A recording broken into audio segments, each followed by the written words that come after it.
welcome back to another video. Today we are going to be playing some more Roblox Studio. I did promise last week that I would do a chassis video, but I did change my mind in the end because I wanted to do a how-to series. It's going to consist of scripting videos, how to use certain aspects of Roblox Studio, different things like terrain, publishing games, testing, how to change materials of blocks. Today's just going to be a very basic overview of what's going to come in the next few weeks. So let's get started.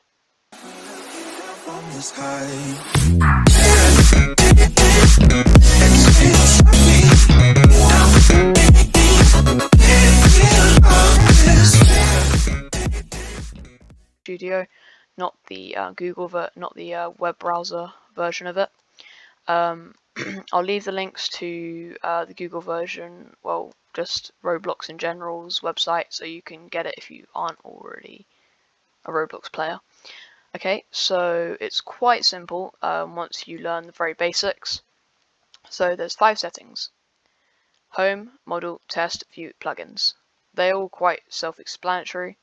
So first of all, let's talk about home. So we've got select, where you can select a part and select something else.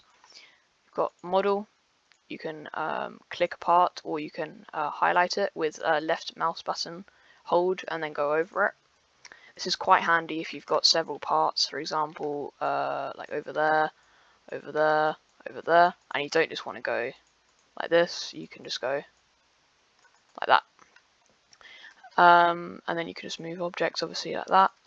You've got the scale tool, you can size things as big as you like. It's pretty simple. We've got rotate, you can rotate the part, pretty simple as well. You've got collisions. Now this is a very useful aspect, because for example, if you wanted to just go into a block, because you don't know how much it is, like in move, you can just click it and then go straight, because it won't go past the block. However, if you want to use constraints and rotate, it will push the block. Oh, hang on, if it's out of further enough distance, put it on the corner, it will actually push the block, okay, or in our case, lift it up. Very, very strange. Did not know that. Right then, yeah, so like that. It's lifting up. Ah!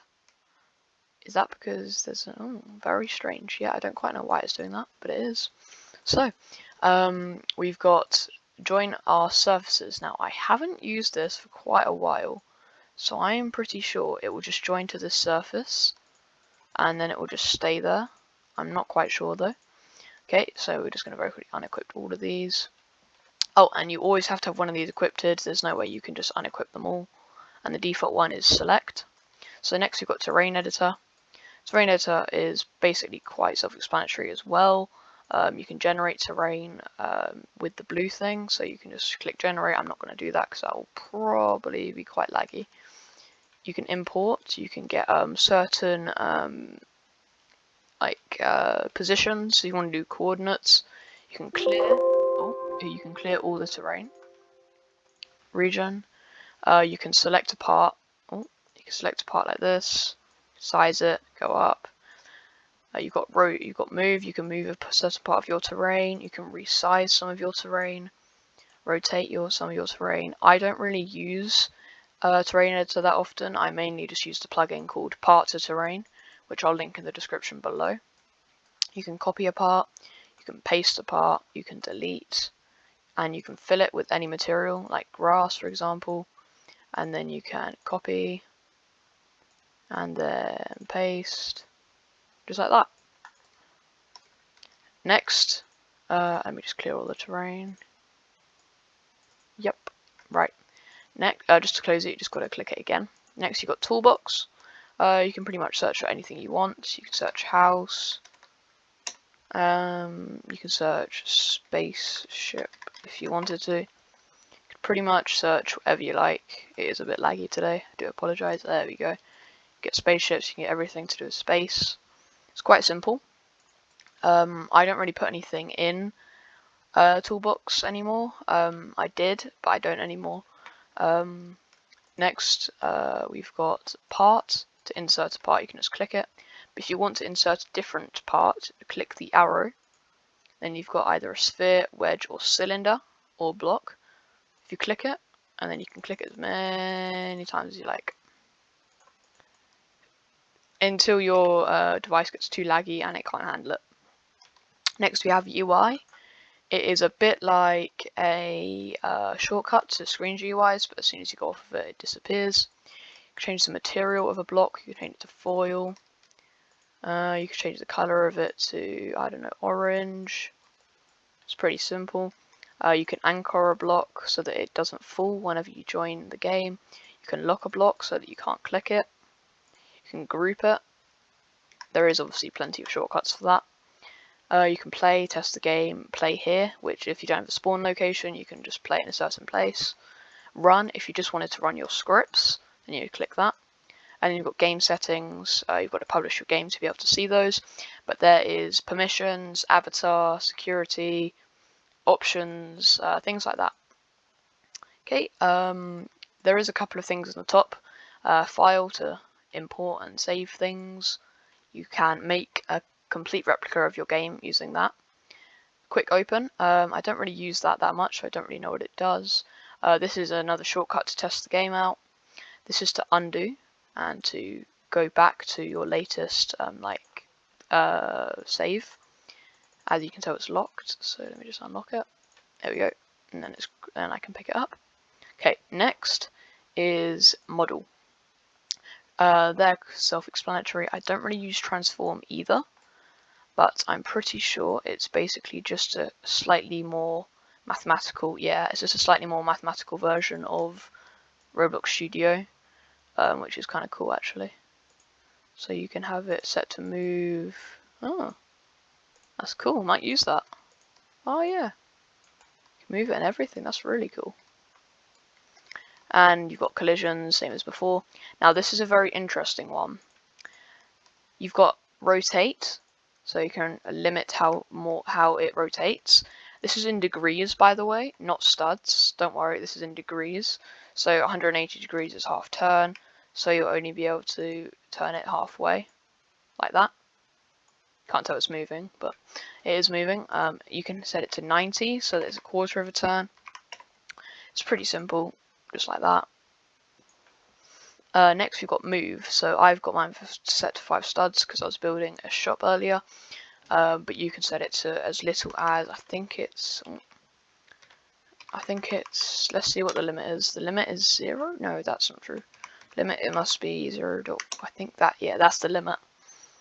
As you can tell, if we wanted to move it, it's basically like not even having it on.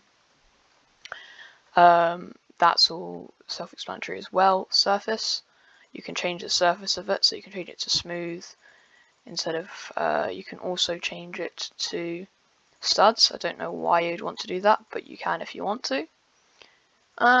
Pretty self-explanatory as well. Lock again. Oh, this is a good one. Okay, so there's something called unionize. Now, I'll go into this in more detail in a video because it's a very useful thing. So you can go into a block, so you can make one part negate. Oh, no. Oh, yeah, it's a group. So ungroup it. The shortcut is Control U. And yeah, pretty much like that. Oh, how many times have I done it? There we go. Negate, and then into a part, and it makes like a. Oh my word. Yep. Sorry about that, guys. Right. Union. There we go. See, you can. This is very useful if you wanted to make chairs and things. So yeah, that's one aspect. I am gonna skip test because it's pretty simple. The only thing that's good here is probably to test and to check your GUIs to make sure that they all work. This is the best part of Roblox Studio. Right. Whenever you join game, this will already be open, but I've closed mine for purposes of the video. You've got to click them to open them, and they're very useful. You've got to click Toolbox as well, because it's nice to have Toolbox open in case you have models and stuff. And this is very easy because you can find your parts, You can add GUIs, put things in the starter pack. You always need this open. There's not really any reason why you shouldn't have it open.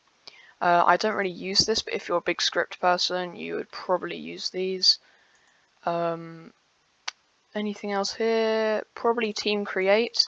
If you wanted to publish your game and make more people be able to access the game, that's what you would do.